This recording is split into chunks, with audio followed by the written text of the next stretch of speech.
Hey guys, just about to do Magic Origins draft number 4 here on the Needs to Hone Magic channel. I post a draft video every week on Monday, and this is the one for this week. I'm going to pause until this queue fills up. Alright, our first pack in this Magic Origins draft is about to open. Let's see what we get.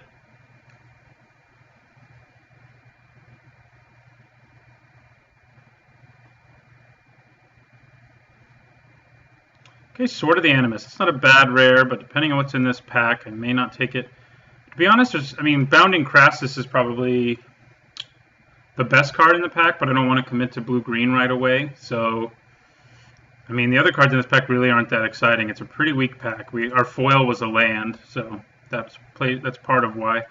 But Bounding Crassus is definitely the best card in the pack, probably followed by Llanowar Empath, then Fetid Imp, then Firefiend Elemental, and that's a pretty steep drop-off. I think I'm just going to take the Sword of the Animus. It doesn't commit me to anything. It's good in any deck, really, and we'll just take the Sword. I think what's its cost to equip? Is it 1 or 2? 2. Okay. Well, Tragic Arrogance we definitely want. I'm surprised somebody would pass that. I can't really figure out what they would have taken that they didn't want that. So we're definitely going to take Tragic Arrogance for our deck. Pretty great board sweeper. I don't know if it's quite as good as Languish. There have been discussions about which is better, but it lets me let my opponent keep their worst creature and my best creature, basically. Okay, and then there's an Erois' Champion. There's also Celestial Flare, but Celestial Flare is not incredible. I think I might just take the Erois' Champion. I have not made a red-white deck yet, and that could take us down that road. Reef Soul is actually pretty good too, though, so actually I think I'd probably take the Reef Soul over the Erois' Champion. May put us into black-white, may put us into a lot of other things, but I think premium removal is important, and Reef Soul is definitely that, so we'll take the Reef Soul.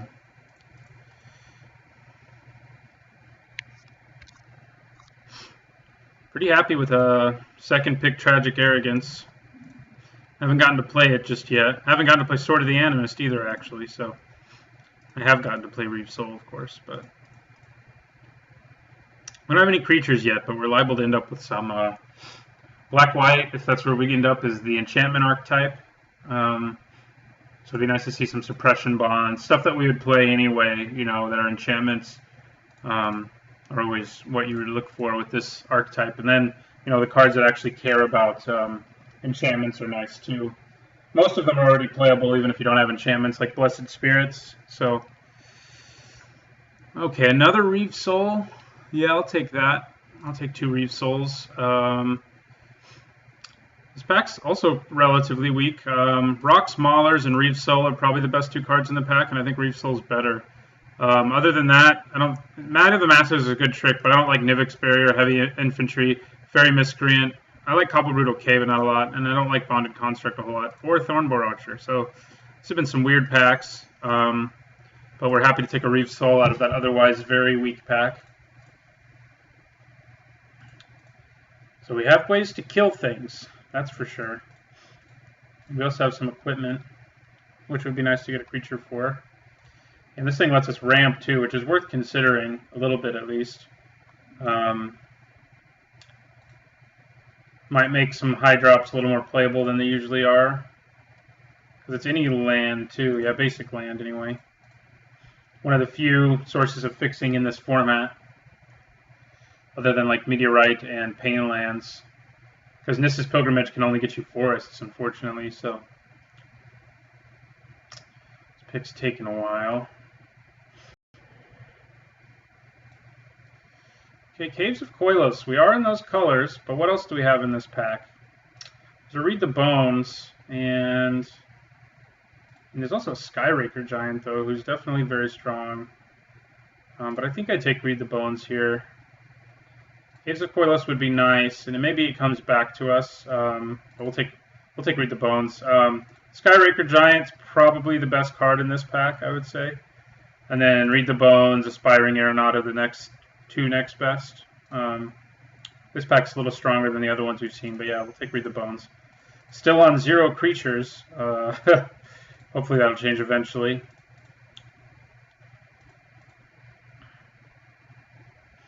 Maybe we pick up Languish in pack 2, and then have the Tragic Anguish. Okay. Tragic Arrogance, Languish combo. I think I'm just going to pick up Unholy Hunger and still not pick up a creature. Amprint Tactician is eminently playable. He's very good even in certain decks. But I think Unholy Hunger, another removal spell seems good. And, we're going to have Spell Mastery, so gaining 2 life is nice. It's bailed me out a few times in this format.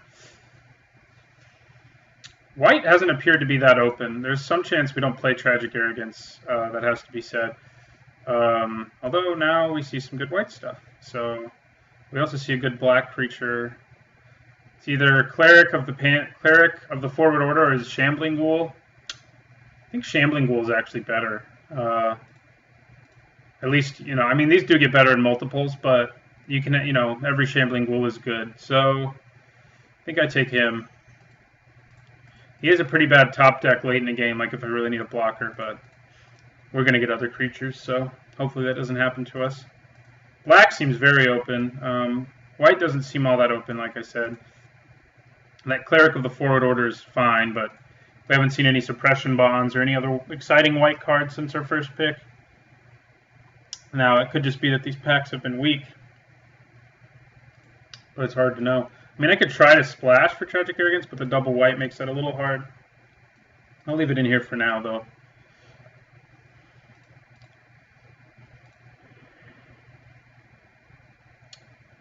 Okay, well, here I think I take Possessed Scab and potentially splash for it, or just go blue-black in general. Zendikar Incarnate's good, but we're not in either of those colors. And I think we want to be in black, the amount of groundwork we've put into it. So we'll take the Scab. Scab's really strong. And now we'll take a Fetid Imp. Reclusive Artificer, huh? Still around. I'll take Mighty Leap here, I think. Although I could take Evolving Wilds. None of these cards are that exciting, so I think I will take the Evolving Wilds. It can enable the splash for the Scab or even the Tragic Arrogance if that's where we end up going.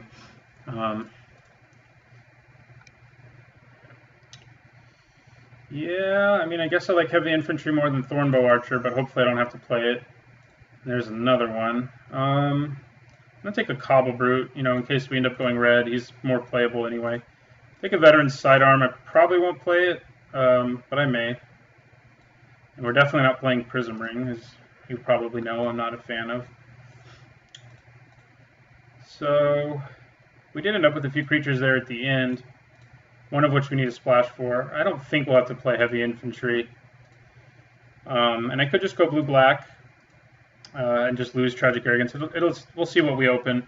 We're not married to either of these cards, really. We could open something in a completely different color, and if it's a huge bomb, we would take it and try to make, whatever it is work. But we did get some nice black cards there in terms of removal and Read the Bones. So and that was a relatively late Unholy Hunger. Ooh, Hangerback Walker, yes please. Well, that doesn't commit us anywhere, but it's also a card that's worth a lot in addition to being a really powerful card. I've actually drafted it once before, but I only ended up drawing it once, and it did win me the game. It was the last game of the tournament that it won me, so I will take it gladly. Other really good things here are Jessian Thief, Claustrophobia, Fiery Impulse, Topin Freeblade. Those are the best cards in the pack. Probably Topin Freeblade, Jessian Thief. Well, I don't know. It's hard to put them in order. Fiery Impulse is better than Claustrophobia, and I think Jessian Thief is better than Topin Freeblade, but two of them are removal and two of them are creatures, so it really depends on what you need, but those are definitely 4 strong cards. But Hangerback Walker is a lot better, and it also helps me pay for more drafts for you guys to see, so there you go. And it's what we want anyway. Oh, Ravaging Blaze and another Reeve Soul. That is interesting. We'll stick him here. Nothing really in white to make us want to stay white or anything. We may pick it up later. Ravaging Blaze is very good. I like it a lot. I think I like it more than most people. But there's also another Reeve Soul, and I'm kind of just inclined to take the third Reeve Soul. Ravaging Blaze is good, but it's not as good as either Possessed Scab or Tragic Arrogance, I don't think. And it can win me games. It's won me games before, but you got to have a lot of mana to dump into it and stuff. So I think I just take a third Reeve Soul. I think 3 is about all the Reeve Souls you want. I think after that it gets to be a bit much, but there are lots of creatures in this format that can be killed by Reeve's Soul because it's such a fast format. Okay, well, this is interesting. The black cards are okay in Deadbridge Shaman and Infernal Scarring, but they're not exciting. Wild Instincts is very good. Totem Guide Heartbeast is also very good if you have, enchantments, auras specifically to get with it. And Thunderclap Wyvern is also very good, but that's pretty unrealistic for us to make him fit in the deck. Nantuko Husk is also fine. Yeah. I don't think I'm going to take the Heart Beast only because we don't have auras already. And it may come back to us. Sometimes they go late because other people are thinking the same thing, and then we pick up like a couple suppression bonds and then it looks better. But I think I'm just going with the black card here again, and I'm going to go with the Husk. Works pretty well with Hangerback Walker. So that's relevant. Another Claustrophobia. These packs have been very weird. Kind of low power, too. Like, the best card in this pack is Claustrophobia, which is a pretty legitimately strong card. I think it's what I'm going to take. It may put us into blue-black, like, more than anything else. Fetid Imp is also good, but, I mean, I need some better creatures, some bigger creatures than Fetid Imp. We already have one Fetid Imp. I think I take the Claustrophobia, see where things take us. Okay, another Claustrophobia and an Anchor to the Ether and a Blessed Spirits. So this is the kind of pack where we kind of have to make a decision. And I think I'm going to take Blessed Spirits. I think we can splash the blue for Possessed Scab. We've gotten Evolving Wilds and we may get some more fixing. But we've already got 3 Reeve's Souls, an Unholy Hunger, and Tragic Arrogance if we go with Blessed Spirits. If we take Claustrophobia especially, it's going to be harder to make it fit in our deck. I could take Anchor to the Ether and splash it too, but I think I want the creature. It also holds our equipment well, so yeah, we'll take the Blessed Spirits. There's an Auramancer, but we don't really have need for that. Okay, now there's a Gear per Gear Crafter, so I think that's what we take. This has been really weird. Black is clearly open, but other colors not so much. We could take an Undead Servant, I guess, and try for that. And maybe I should. This is only the second pack after all, and if I get like 3 of him, I'd be pretty happy. The Gear per Gatecrafter is clearly the best card in the pack by a lot. Everything else is a steep drop-off. Probably not going to play the Gearcrafter if I get it. I think I'm going to take the Gearcrafter. I mean, there's some chance we end up in red because the colors have been so weird. And there's a Fiery Impulse. But there's also a Blood-Cursed Knight. This has just been weird. But Fiery Impulse is definitely better. Yeah, I mean, I could be safe, I guess, and take... I mean... This is hard. It doesn't usually quite happen like this, where one color is really open and none of the others really seem that open. Fiery Impulse is good. Blood-Cursed Knight's good, but we don't have, the action for it yet to give it lifelink. I think I just take Fiery Impulse. Maybe we try to go 3 colors. I don't know. Seems like a possibility. We'll take another Husk here. Mighty Leap. Wow, Jesse and Thief is still there too. Well, I'm going to take the Jesse and Thief. I mean, the other stuff in this pack, Mighty Leap's fine, but it's not as exciting as Jesse and Thief. And there's the Ravaging Blaze, too. Maybe everyone's in white. Like, it's kind of what it seems like. I'm a little more motivated to go with red now, but I don't know. I'll take an Alchemist Vial here. I'll take a Smash to Smithereens for our sideboard. And a Catacomb Slug, and another Catacomb Slug. So we got some weird stuff going on. Our black looks pretty strong.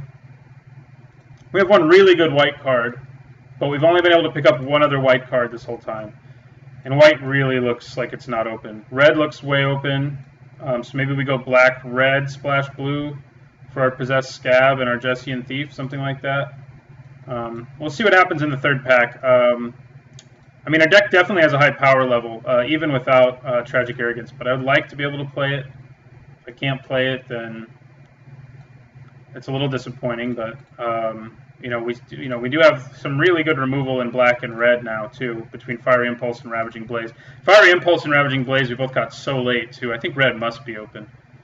I think for now I'm going to say let's abandon these, and let's do a blue splash for Possessed Scab, but do black-red.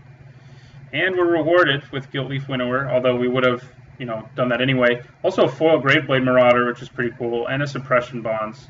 But the Gilt-Leaf Winnower is what we really want here. It's a really high-power card. It's a removal spell with Menace, basically, and a decent body of 4/3. Graveblade Marauder is also good, but I don't think it's as good. There's some good blue cards here, like Tower Geist, too. I'd be okay if we could wheel this Fire Fiend Elemental. Seems possible. Or this Eyeblight Assassin, but we're going to take the Gilt-Leaf Winnower for sure here. The other strong cards in the pack, I guess, are, like I said, Tower Geist. Timber Pack Wolf's pretty good. Suppression Bonds. And Graveblade Marauder is going to make someone happy, too. I mean, maybe it comes back to us, but I doubt it. Although, there don't seem to be a lot of people in black, but they can splash the Marauder okay. So we'll take the Gilt-Leaf Winnower. Okay, now there's a Suppression Bonds, of course. We do have zombies. We have 2 Husks and a Shambling Ghoul, so Cruel Revival's pretty good for us. There's another Read the Bones. I don't think I want it, though. I think I go with Cruel Revival. We are really removal heavy. We can really focus on creatures from here on out. So I'm going to take the Cruel Revival, and now we can try to pick up some creatures, although there's another Unholy Hunger, I guess. Necromantic Summons, too, but that's not... It's not incredible. It's fine, but I think I just take another Unholy Hunger. I mean, we didn't have any creatures to take, so... Okay, Fleshbag Marauder's pretty good for us. So is Aspiring Aeronaut, but I think blue is going to be more of our splash color thanks to our double red on that. But we could also just take a Deadbridge Shaman. But I think Fleshbag Marauder's probably better. So I think that's what I'm going to do here. Since he can be a removal spell, we'll take him. He's another zombie, too, which matters. Another Shambling Ghoul. And a Rune Servitor as well, but I think the Ghoul is just better. I mean, it has higher toughness, and it doesn't have... I mean, Rune Servitor has a symmetrical effect, at least, so it affects me and my opponent, but I think I take the Ghoul here. Okay, there's a good red creature, which is nice. I mean, we already have 1 in Gear per Gearcrafter, but now we have another. We can take Disperse, but I really only want to splash blue for the Scab. That's why I also took out the Thief. Be nice to pick up another Evolving Wilds, but I'm fine with the 1, plus our Sword of the Animus. Probably run 2 islands in this deck. In between our Sword of the Animus and Evolving Wilds, hope we can get them. We also have 1 Read the Bones, which kind of can help us draw into them. And the Scab doesn't need to be played early at all. I mean, he can get back anything. So, okay, here we're going to go for a creature again over a removal. We have plenty of removal now. So I'm going to take the Sergeant, another Sergeant. I think it edges out Boggart Brute a little bit. In my set review, I think I said Boggart Brute was better, but I really like the Sergeant, especially with all the removal we have. I mean, the Boggart Brute's the same, I guess, but the Crone Sergeant becomes a 3/3 first strike with the help of removal, and Boggart Brute just does 3 to them, with the help of removal. He doesn't get bigger or anything like that. So, okay, there's another Read the Bones and another Evolving Wilds, and a Titan's Strength, and I think I'm just going to take the Evolving Wilds, help us fix a little bit. So I'm pretty happy with this deck. We took kind of a weird winding path to it. We definitely opened some power. We're not going to be able to play Tragic Arrogance, I don't think. I mean, we could try when I'm in deck building. I don't want this vial, I don't think. When I'm in deck building, I can try to figure out if we can squeeze it in here somehow. Okay, this did wheel, and I'll take that. We don't have any 4-drops, actually, which is kind of weird. It's good to have lots of 2s and 3s in this format, but no 4s is a little bit weird. And he's a 4. I don't really like any of this stuff. I'll take the Aether Grid. Yeah, I mean, I guess we can side in Nivix Barrier, potentially. We'll take another Smash. And we'll take this, which I think is awful, but hey, and a Reclaim. So, this might just be our deck as it is now, but we got a few things to look at because other than black, we really wandered through a bunch of other colors. We did end up with, like, what secured us in red was when I was like, Fiery Impulse, Ravaging Blaze late, and and that did pay off. We got 2 Sergeants, a Gearcrafter. The Elemental's not super exciting, but he's good. He's like a filler average card, very playable. So we'll sort by converted mana cost first. And I definitely like our curve. I don't know how I feel about having no 4-drops. I mean, I guess we could try putting Cobble Brute in. That's not great. I mean, I could just play another 3-drop on turn 4, or, Reeve Soul into a 2-drop on turn 2, or, I have mana to equip the sword. I can spend a turn doing that, or making my Hangerback Walker bigger. So that's all. That all seems reasonable to me. The Tragic Arrogance is like the biggest letdown, that we can't play it. But white just was really not open in this draft at all. We got 2 good white cards, and we were in white for like a pack and a half, and that's all we got. So people were all over white. So that's something to keep in mind when we're playing. But I don't think we could swing Tragic Arrogance in here. Maybe if we'd picked up that Caves of Koilos, I guess we could think about it. But at the time, I thought it was just going to be black-white and not need it for the... I didn't know I was going to be splashing anything, but... Anyway, so I'm happy with this. Let's group creatures separately. We don't have a huge number of creatures, but we have such good removal.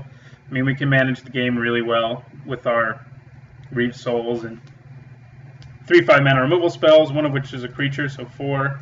And then our big X spell, which is going to get Spell Mastery pretty easily in this deck. So I'm pretty happy about it. We don't have any like super great Nantuko Husk synergies other than Hangerback Walker and maybe Ghirapur Gearcrafter. But it's still a fine card. It's a 3-mana 2/2 who your opponent really has to stop and think about in a way they don't have to for other creature 2/2s that you swing with, And it can come back with our Cruel Revival, as can these. Unfortunately, Possessed Scab exiles itself, so you can't do that. So let's combine the groups again. We have them sorted already. And let's see what Magic Online says. We do have 2 Evolving Wilds, which is nice. I think I'm going to go 8/5/2. I think with the 2 Evolving Wilds, that makes 8. I mean, 8 seems okay for us with the 2 Evolving Wilds. It makes us have like 7 red sources too, and 10 black sources. Our mana base is kind of iffy. Maybe the responsible thing to do is just to cut the Scab and bring in like Cobble Brute. But the Scab is just so good. The Scab, whatever you want to call him. I think I leave him in. I mean, I don't desperately need blue. Maybe I do just run 1 blue source like it was suggesting. Yeah, I think that's okay. We have the 2 Evolving Wilds plus the sword plus the Read the Bones. So I think that's probably okay. We still want 5 red sources, I think, which is more like 7 because of Evolving Wilds. But yeah, I think that's what we go with. And I think 17 lands is fine in this deck. Our curve's relatively low. And we have, the little bit of ramp we have and fixing as well. So I think this is our deck. So it'll be interesting to play. This is the first time I've splashed a 3rd color in this format, actually. It hasn't happened to me before. I've picked things up and thought I wanted to splash them and then ended up cutting them. But here, since we got 2 Evolving Wilds and a Sword of the Animist, it's more possible than usual. So anyway, thanks for watching, and don't forget to like, comment, and subscribe, and I'll see you in round 1.